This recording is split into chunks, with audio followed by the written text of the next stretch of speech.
the greatest moment in UFC history.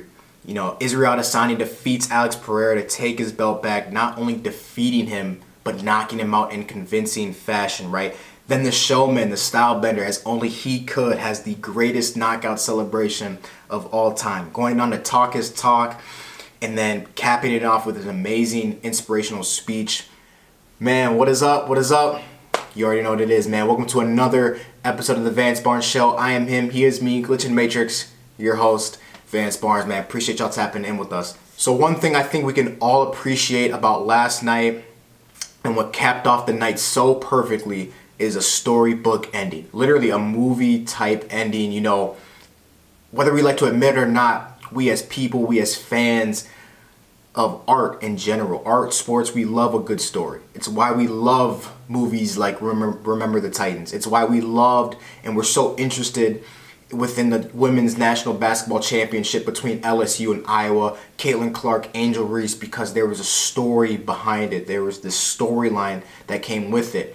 And in my opinion, one of the best storylines in sports history in the UFC is definitely in combat sports between Israel Adesanya and Alex Pereira. Took place last night, and it could have, after a great card, a great night of fights, it couldn't have ended any better. So like I said, man, the storybook ending, the movie type ending was everything, right? Adesanya and Pereira, they start their journeys out as kickboxers, right? Adesanya and Pereira both rise to the top to become two of the best in the world, two of the best ever in kickboxing. And Adesanya only has a handful of losses, right? Two of those coming at the hands of Pereira. It becomes this epic rivalry. There's some controversy involved, and they built this sort of rivalry within the sport of kickboxing. Adesanya then moves on to the UFC, and within 2 years becomes the middleweight champion of the world. He establishes himself as one of the best fighters in the world. And then for the next 3 years, from 2019 to 2022, defends his championship against the best of the best countless times and establishes his legacy as one of the best fighters in UFC history. That's just what it is. And then Alex Pereira signs the UFC in 2021, and then within a year or two, 3 fights, wins them all, gets a title shot at Adesanya for his middleweight championship. And the fight, they get the title fight. Izzy dominates the first 4 rounds. He's dominating the fight. It looks like he's gonna win easily. And then the 5th round, in the last moments of the fight, Pereira gets him against the cage in a flurry of punches and a series of hits, knocks Izzy out, ref stoppage, and Izzy loses his fight. He loses the battle. He loses his title to his arch nemesis, his arch rival, right? Imagine that. Imagine you go to your own space, you go to the UFC, you go on to establish yourself as one of the best fighters of all time, and your rival from your past, the only guy that ever beat you 2 times, one of the only people to ever beat you ever, follows you into your space, and after 3 fights, gets a title shot at your title, and then beats you, only to beat you in the last round. You were dominating the fight only to beat you in the last round. You can only imagine the mental strain, right? The mental hurdle that Adesanya had to overcome for this to even be fathomed, right? Like I said, imagine that. Your rival from your past comes into your space, takes your belt in the way that he did, and he beats you 3 times, and you're like, man, can I beat this dude, right? Why can't I beat this dude? And you had it. He had the fight in the first title fight. And that's what makes this story so great, is that Adesanya makes no excuses, right? He comes back, and you could see in this fight, in this second title fight, he was more confident. He was standing in there with the best of them, and he was ready. He was a better fighter. He comes out in the biggest moment of his life. He stands in the fire, knocks him out, and as only the showman Israel Adesanya can be, the best celebration of all time, he does it in only the way he can do in convincing fashion. Man, and I believe that truly, like, what a true champion Adesanya is, right? From last night, I'm so inspired. It's so great to see what took place, because not only am I an Adesanya fan, so it's a little biased, but man, I think that's what true champions are made of, man. I think a true champion is not measured by what they do when they're on the top, when they're always winning. A true champion is measured by what they do in the face of adversity, right? Adesanya took that first L in the chin. He took it like a true champ, comes back half a year later, and in the face of adversity, in the face of fire, on the biggest stage, he takes his belt back. Now, he takes his belt back, and he did it in convincing fashion with, the knockout. And we look at other champs, right? And just in the UFC, we look at Kamaru Usman, who literally the same way. It was like almost identical the way they lost. Within the 5th round, they're dominating the fight and they lose their belt. Usman comes back, and you can tell in that second fight that the way Leon Edwards knocked him out had somewhat of a mental toll on him. He wasn't as aggressive. He was kind of hesitant on attacking and rushing so much because he knew that kick definitely affected him in their title rematch. We look at even going back to Ronda Rousey. Ronda Rousey put women's mixed martial arts on the map, right? She becomes a UFC poster child, and then she gets knocked out by Holly Holmes, and she was never the same.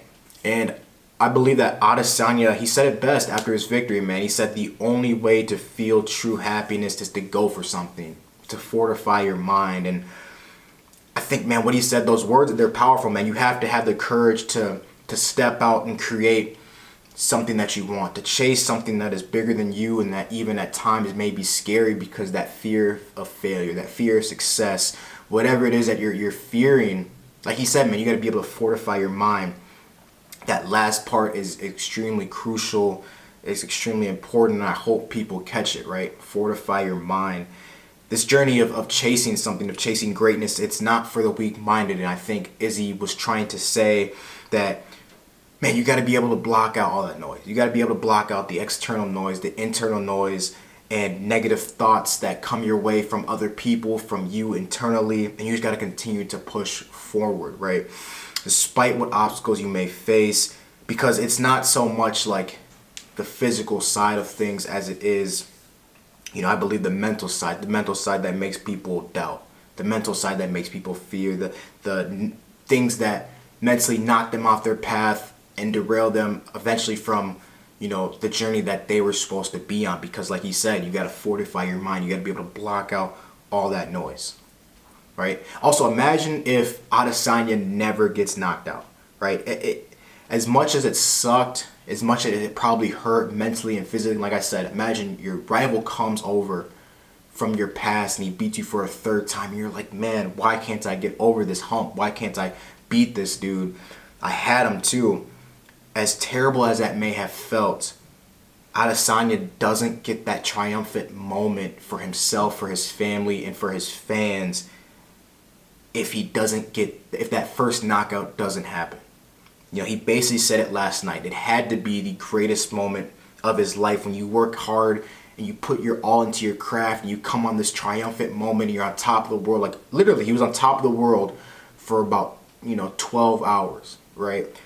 The best moment, knocks him out, and sometimes like I said, we have to let God work. We got to let God do his thing, and don't always be discouraged after an L. Like I said, that if Adesanya doesn't take that L in that first match the way he does, it doesn't create this moment right here. Because you never know what great things God's going to do, how he's going to set up things in your life, but you have to take that L first. And just, man, from a fight aspect, man, this was one of the greatest moments in UFC history, right? Adesanya, he looked confident. You could see there was a different type of swagger about him, and that you could see in the cage he was willing to do whatever it took to get that dub. I think one thing is that he dominated the last fight up until the 5th round when Pereira got him up against the cage and was hitting him with all those punches. There was a couple times it looked like early in the fight, you could see in the first round, it looked like Adesanya was ready to just stand in there. Like it looked like he was ready to stand in the fire and throw with Pereira if he needed to. But it made so much sense. And it was like watching greatness in real time was insane, right? Even that last exchange looked like replicable to what happened the first title fight, except this time Izzy covering up playing possum and then waits for the opening and hits him with the right hook. Man, that was, like I said, it was the level of confidence to not only stand in there, but the level of fight IQ to have. We were watching greatness in real time happen.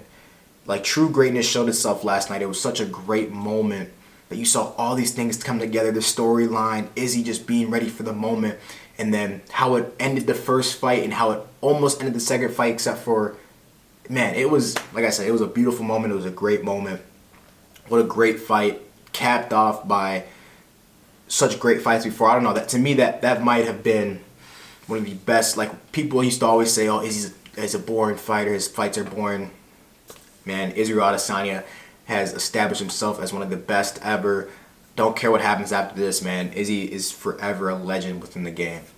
Man, with that being said, appreciate you guys tapping in with me. If you guys made it this far, if you're on YouTube, hit that subscribe button. If you are listening on Spotify, Apple Podcasts, like, rate, share, comment, all that good stuff, man. Let me know what you guys think about Israel Adesanya in the comments. Until next time, peace.